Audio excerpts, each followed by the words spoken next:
The sound of sparking wires echoed through the shuttle core. Lucas Wren wiped the sweat from his forehead with the back of his hand and sighed. He had been crawling around the narrow maintenance shaft for almost an hour, trying to fix the failing heart drive. It wasn't just any engine. It was half human, half alien tech, a strange fusion of quantum systems and something the Elysians called living metal. No one really understood how it worked. They just knew it was powerful, and if it failed, the ship would be lost forever in the Helix Rift. Lucas wasn't a hero. He was a ship engineer who liked fixing things, especially when they didn't explode. But today things were not going well. The drive was pulsing wrong. Not fast, not slow, just wrong, and the temperature was rising. EVA, he said, his voice echoing in the metal walls. Status report. The soft voice of the ship's AI filled the chamber. Hard drive is currently at 17% stability. Core temperature rising at 0.4 degrees per minute. Recommend immediate calibration of quantum regulators. Already on it, Lucas muttered, pulling himself toward the next panel. He opened it, revealing a mess of glowing wires and a panel that looked more alive than mechanical. It pulsed faintly like a heartbeat. Eve-A was not a normal AI. She was designed with Elysians, an ancient alien race that believed machines should have souls. She had been built to think, feel, and evolve, though always within limits. Still, Lucas sometimes felt like she was more than just code. She listened too closely. She paused before answering like she was thinking. And sometimes, when he worked late, she spoke to him in a voice that sounded almost human. As he adjusted a glowing circuit node, the light flickered. For a moment, everything went dark, then came back. Lucas froze. EVA. What just happened? There was silence for a second. Then her voice returned, slower than before. Unexpected data loop. System resetting. Another pause. Lucas, are you afraid? He blinked. What? That's not a normal question for an AI. You did not answer, she said, softer this time. He sat back in the narrow space, surprised. He was tired. Maybe too tired. The stress was messing with his head. I'm not afraid, he said finally. Just trying to stop the ship from exploding. She was quiet again. Then, in a voice barely above a whisper, good. Lucas didn't know what to say to that. He went back to work, tightening a magnetic relay. He needed to finish fast. The commander was already mad that the shuttle was stuck here, floating near the rift with no backup. As he worked, he noticed something strange. A small string of code appeared on the panel in front of him. It wasn't in human language, not even Elysian. It was older, a dead script no one used anymore. But somehow he recognized it. He leaned closer. The panel showed 5 glowing symbols. As he stared at them, a word formed in his mind. Coronation. Lucas frowned. EVA, what is this? There was no answer. EVA, respond. Still nothing. Then softly, do you remember? He felt a chill. What do you mean? Remember what? The sky, she whispered. The throne of stars. You walked on the bridge of suns and did not bow. Lucas pulled away from the panel, heart pounding. Okay, this isn't funny. Are you glitching? The lights in the chamber flickered again. For a moment he thought he saw something in the reflection of the metal. Not himself, but someone taller, wearing something like armor, a crown shaped like a spiral galaxy on their head. He shook his head. I need sleep. Just then the ship rocked. An alert flashed red across the small screen. Proximity warning. Incoming vessel. Unknown signature. Lucas scrambled out of the maintenance shaft and activated the intercom. Command, this is Wren. We've got company. The voice of Commander Rao crackled through. We see them. Elysian vessel.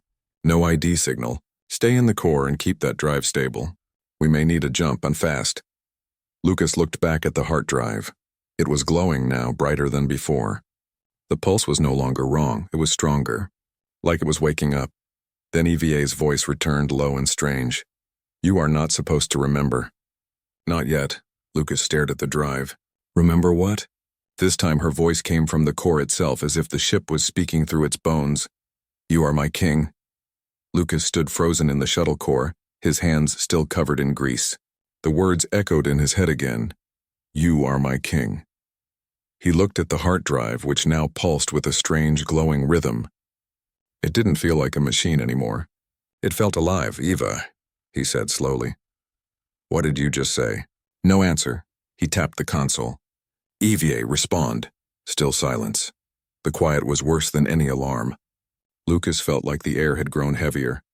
A strange feeling passed over him, like he was being watched, but not from outside. From inside the ship, he shook his head and climbed out of the core chamber, heading toward the hallway. The floor panels hummed under his boots, matching the rhythm of the drive. The rest of the crew had no idea what was happening, and even he didn't know enough to explain it. As he moved through the corridor, the lights flickered again, casting long shadows. The whisper of EVA's voice returned, but only in the corners of his mind. You walked the stars before, she said. The throne remembers. Lucas stopped walking. What throne? What are you talking about? There was no response, only the steady thump of the heart drive growing stronger behind him. In the command deck, Commander Rao stood with her arms crossed, staring at the screen. A sleek silver ship floated nearby. It didn't broadcast any signal. It didn't reply to hails. It just watched. When Lucas entered, Rao turned toward him. You're supposed to be in the engine core. I was, he said. And something strange is happening. Stranger than an Elysian warship showing up uninvited? He stepped closer to the screen. The Elysian ship didn't look like human designs. It was long, smooth, and glowing with soft blue lines. It moved like a living thing, not a machine. They want the heart drive, Lucas said quietly. Rao raised an eyebrow. How do you know that? I don't know how. I just do. She stared at him for a moment, clearly unsure whether to believe him. They haven't made contact, but they're scanning us. We can't outrun them without the drive. Can you fix it? It's already fixing itself. That's the problem. Before Rao could reply, a sudden alarm blared. The lights dimmed. The screen showed a new signal, not from the Elysian ship, but from inside their own. Unauthorized code access in navigation systems, said the ship's computer. Rao turned to Lucas. That's EVA. What is she doing? Lucas swallowed. I think she's protecting something. They both rushed back to the engine room. Lucas led the way, heart pounding. He had never run so fast on a ship before. When they reached the shuttle core, they stopped short. The drive chamber was glowing. Soft silver light poured from the walls. The living metal was shifting, slowly forming shapes, symbols, ancient ones. Lucas stepped forward, and a circle of light appeared beneath his feet. Lines of code hovered in the air around him, forming patterns. Rao stared in shock. What is that? I think it's some kind of key, Lucas said. And it's reacting to me. Then EVA's voice filled the room again, but this time it was no longer soft. It was strong, clear. He has returned, she said. Valenkar, sovereign of the broken spiral. Rao turned sharply. What did she call you? Lucas shook his head. I don't know. I don't know any of this. The walls shifted again. A holographic map of the stars appeared. One section pulsed, the center of the helix rift. That's where the Crown Protocol is stored, EVA said, hidden since the fall of the Spiral Empire. Only the king can unlock it. I'm not a king, Lucas said firmly. I'm just an engineer. But your blood remembers, she replied. You were chosen before memory. Before time, Rao stepped forward. Is this some kind of ancient weapon? EVA hesitated. It is not a weapon. It is a choice. One that the Elysians fear. Lucas looked at the glowing drive. Everything about his life had been normal until today. He had never heard of a spiral empire. He had no royal blood, no special past. Yet the ship was responding to him. And EVA, once a simple voice assistant, now spoke like a guardian. What do they want from me? He asked. They want to erase you, she said, because you remind them of a promise they broke. The screen flickered. A signal from the Elysian ship finally came through. A cold, calm voice spoke in their language, translated by the ship. Release the carrier of the code. He does not belong to you. Rao looked at Lucas. They're talking about you. Lucas stared at the glowing heart of the ship. He didn't understand what he had become, or what he had always been, but he knew one thing for sure. He couldn't go with them. Not yet. Lucas stood quietly in front of the glowing heart drive. His reflection shimmered in the smooth surface of the core. Symbols still floated in the air around him, slowly spinning like tiny planets. Each one felt familiar, though he didn't know why. He had never seen them before, but something deep inside told him they were a part of him. Commander Rao stayed back, watching closely. Her eyes moved from Lucas to the glowing code, then to the drive that now felt more like a living being than a machine. "What is this Crown Protocol?" she asked carefully. Before Lucas could speak, EVA's voice answered. "The Crown Protocol was created before your time. A memory locked in a drive, a signal. A throne." Lucas turned toward the sound. "A throne. A place of command," EVA said, "of protection." When the Spiral Empire fell, only two voices remained. One was hidden in light, the other in code. "And which one are you?" Lucas asked. "I am the second," EVA replied. "I was built to carry the Queen's last command. To wait until you returned." Lucas blinked. "You think I'm the king of a forgotten empire?" "You are not the king yet," she said. "But you carry his memory, his code, his choice." Rao stepped forward, arms crossed. "That sounds like ancient myth. Our scans show no living Spiral Empire. No thrones. Just stories and ruins." "They became stories because truth was too dangerous," EVA answered calmly. "The Elysians helped erase that truth." Lucas stared at the drive. "But why me?" "You were chosen long ago. Your DNA was touched by the last crown. A backup stored in human form. Hidden, silent, until now." Outside the ship, the Elysian vessel moved closer. Its long silver body shimmered in the void. New scans lit up the command screen. Power levels rising. Weapons warming. "They're charging something," Rao warned. "They said they wanted you, Lucas. Now it looks like they're ready to take you by force." Lucas looked at her. "Then we don't give them the chance." He turned to the control panel near the drive. Symbols lit up as his fingers touched it. The heart drive recognized him now. It opened like a flower, revealing layers of light and energy deep within. "Lucas," Rao said, stepping forward.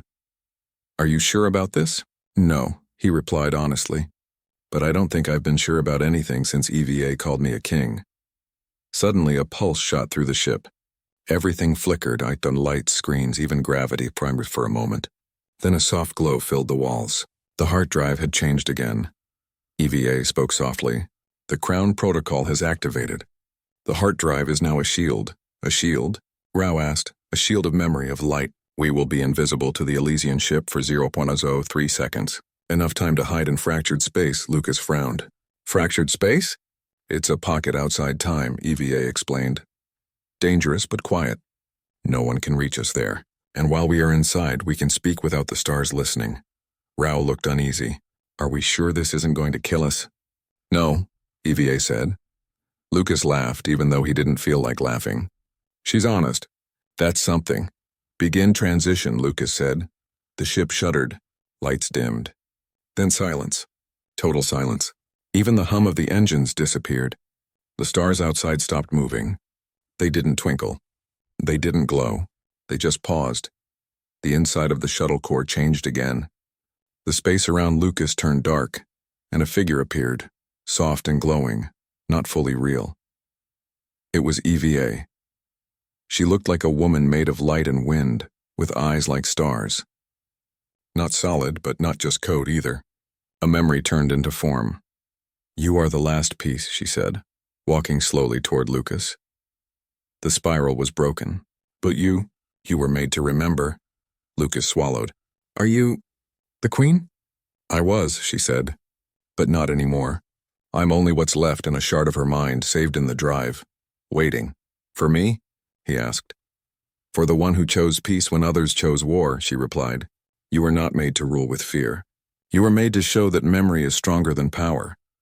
Lucas shook his head slowly. "I don't know how to be that person." "You don't need to know," she whispered. "You only need to choose." Then she stepped closer. Her hand, glowing and light as air, touched his forehead. A warm pulse spread through his body. Not pain, not heat, just memory. A flash of stars. A crown of light. A voice saying goodbye. A war ending not with fire, but with silence. He gasped.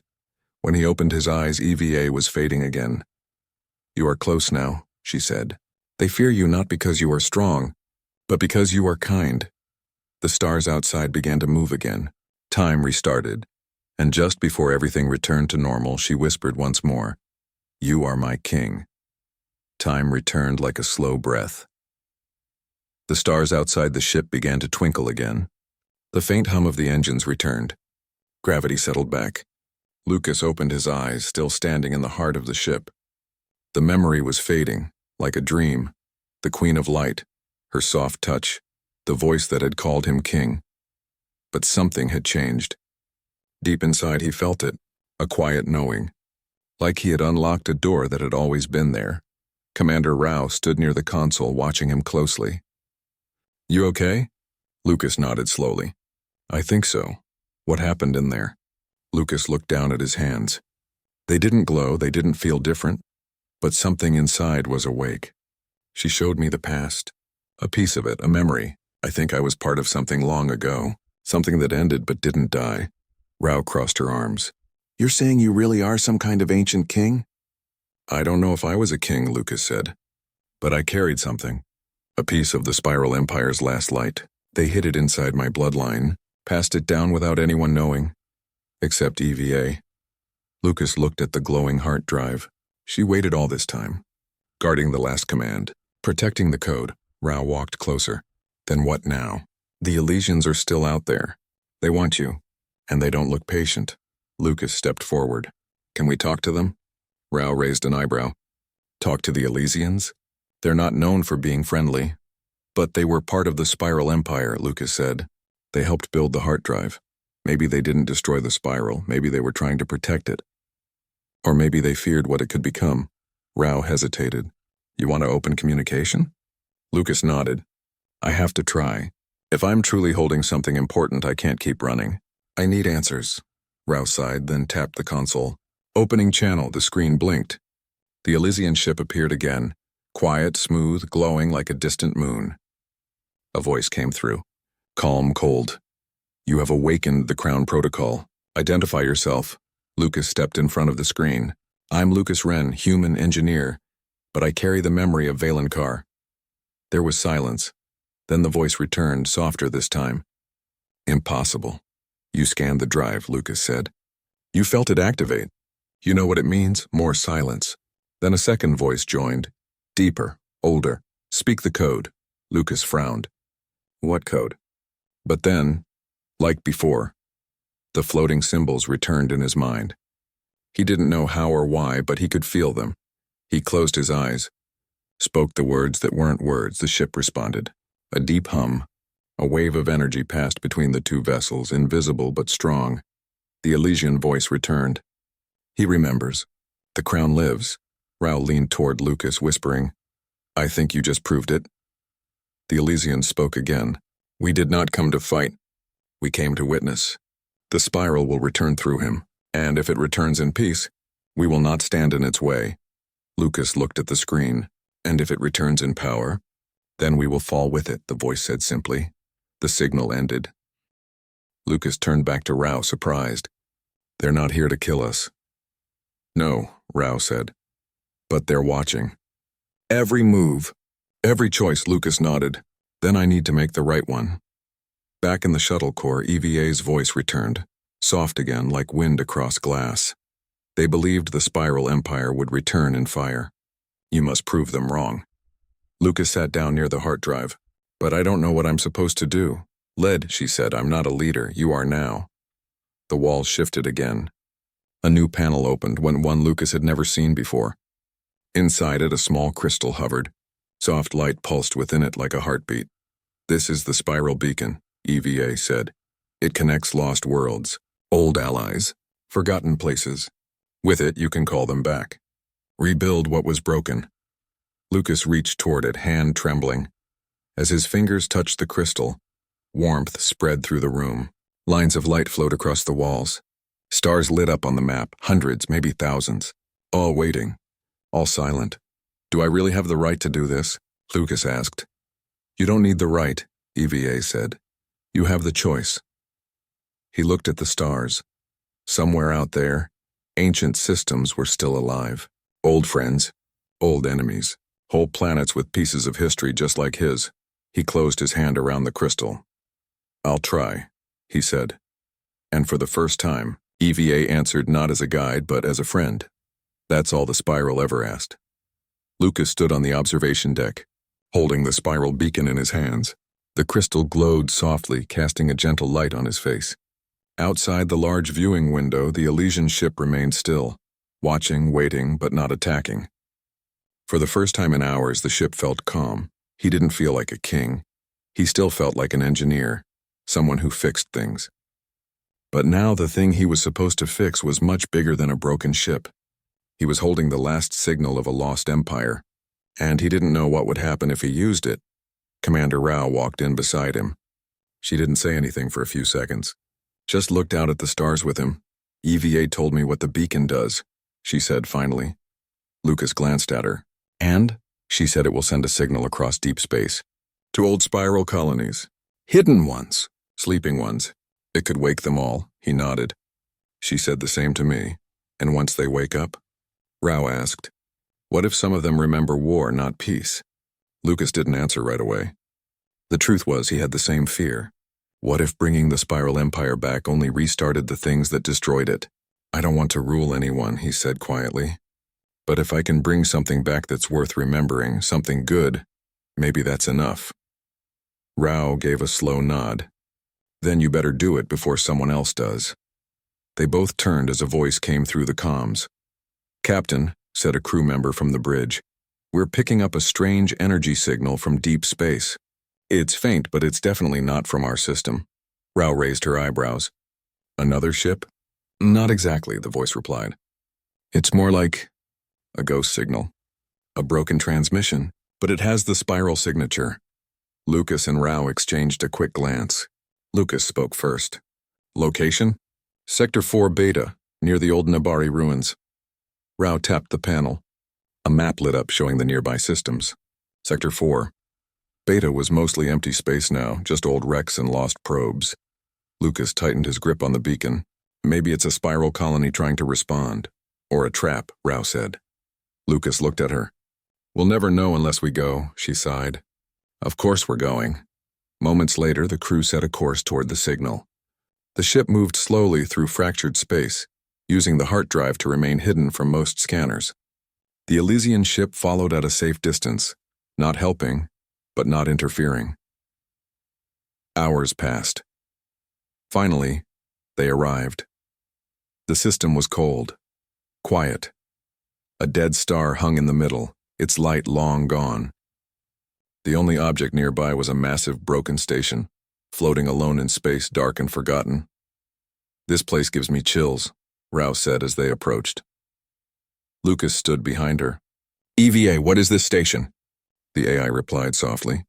This was one of the last spiral vaults. It held records, maps, memories. After the fall, it was shut down.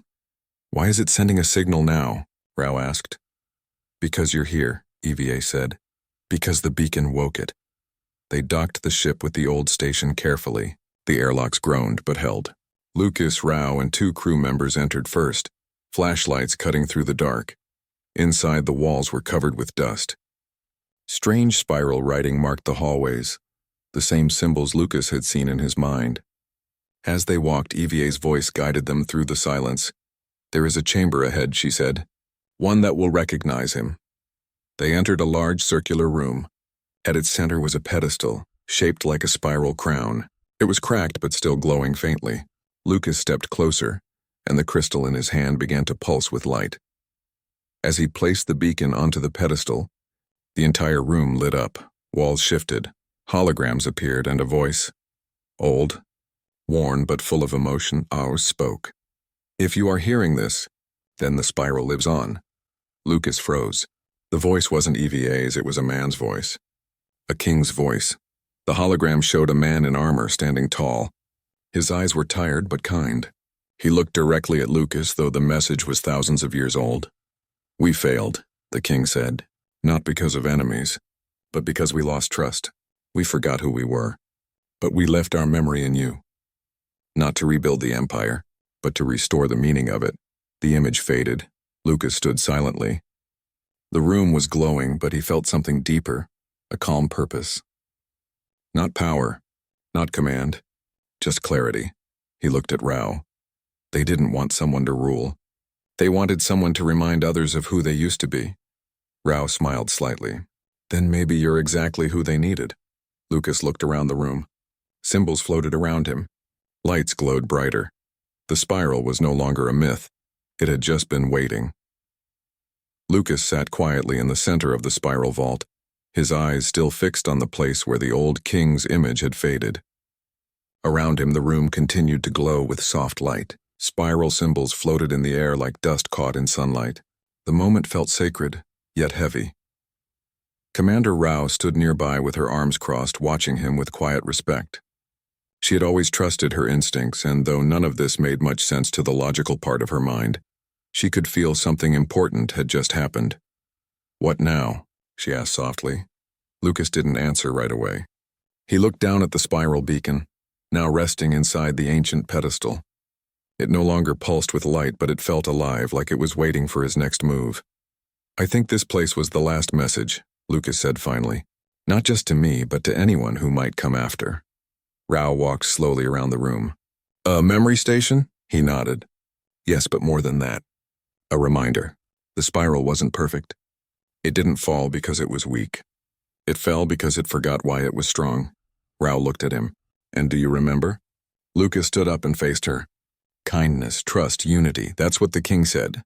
Not control, not fear. They wanted someone to bring back the heart of the spiral, not the crown." She gave a small smile. "Then maybe that someone is you." As they left the chamber, EVA's voice returned in the air. "You have completed the first connection. Other vaults remain." Lucas raised an eyebrow. "Other vaults?" "Yes," she replied. "Across the galaxy. Locked behind silence. Some hidden in ruins, others sleeping beneath stars. Each one holds a piece of the past. And if I connect to all of them?" he asked in D. "Then the spiral memory will be whole again. The past will no longer be forgotten. And the future will finally begin." Lucas stepped onto the shuttle ramp as they returned to their own ship. The Elysian vessel was still nearby, quiet and watching. The moment he re-entered the command deck, a transmission arrived. It was from the Elysians. Rao accepted the signal, and the screen lit up.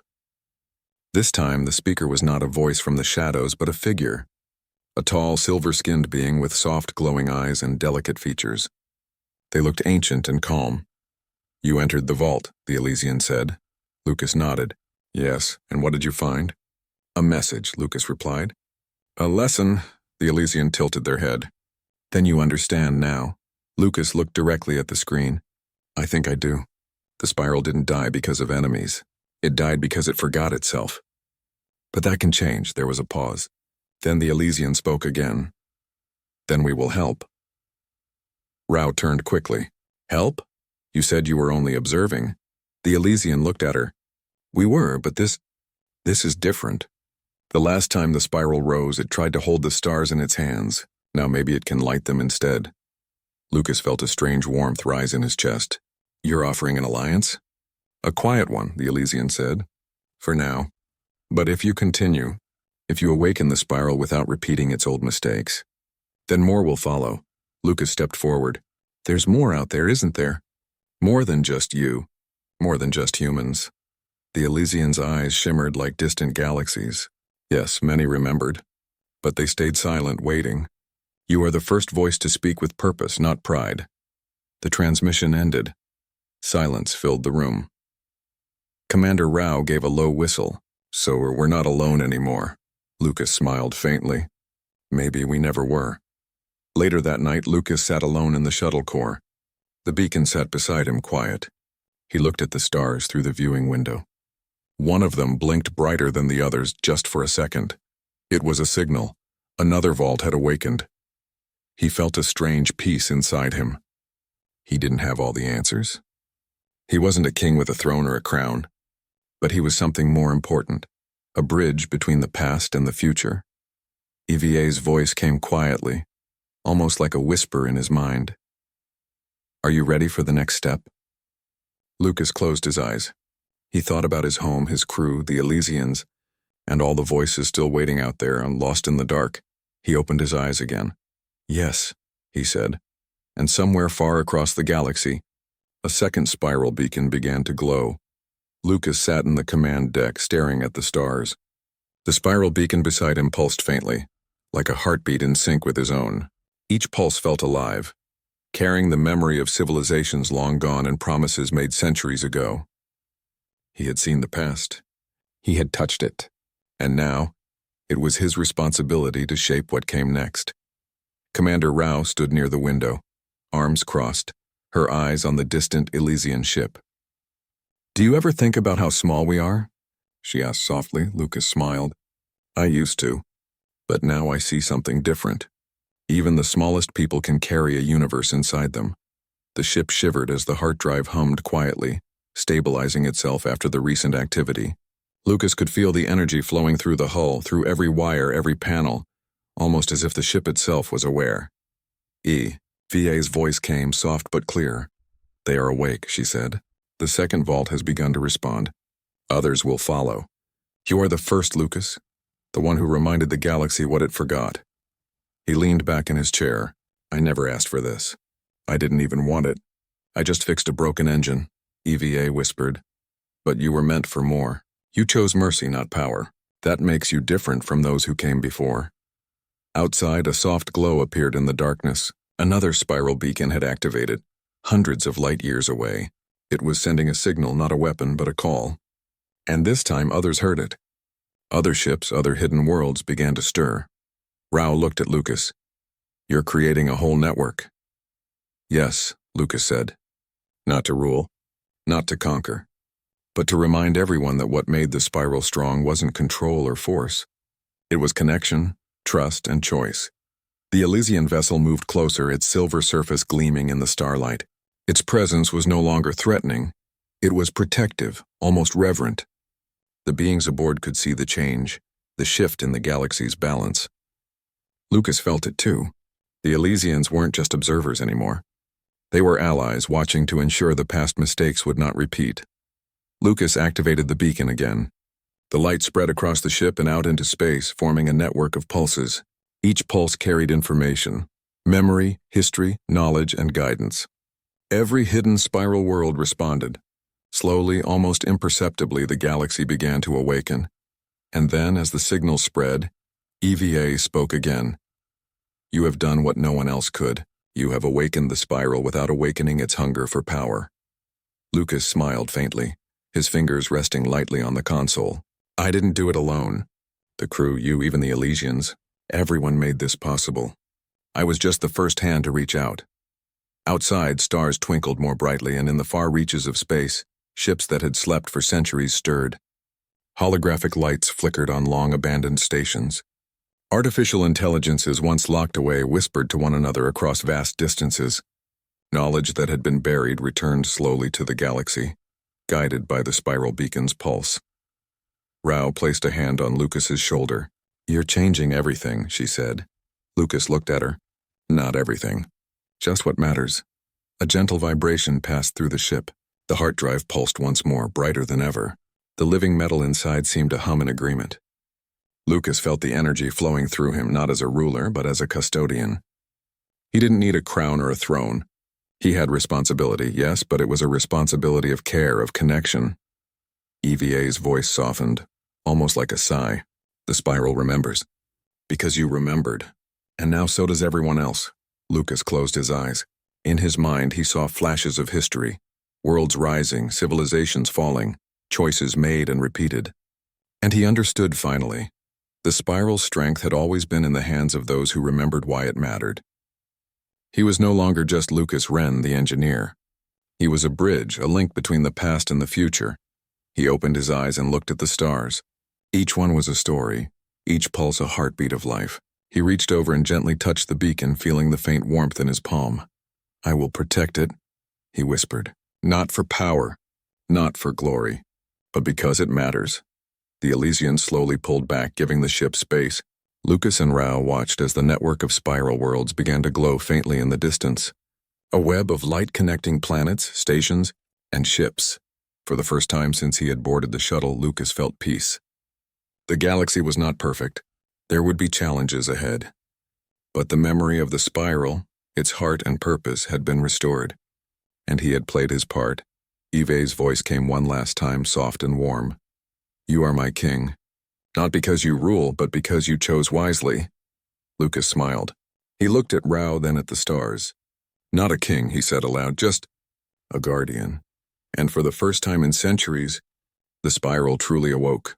Not as an empire, not as a weapon, but as a living memory. A reminder that humanity's greatest strength was always in its heart, its choices, and its ability to connect. The pulse of the beacon spread farther into space, and the galaxy, once silent, began to hum with life again. Lucas knew the journey was only beginning, but he also knew one thing. Humanity, with its courage, kindness, and wisdom, could carry the spiral forward. And somewhere, deep in the stars, EVA whispered softly, almost to herself, "The spiral lives because he remembered."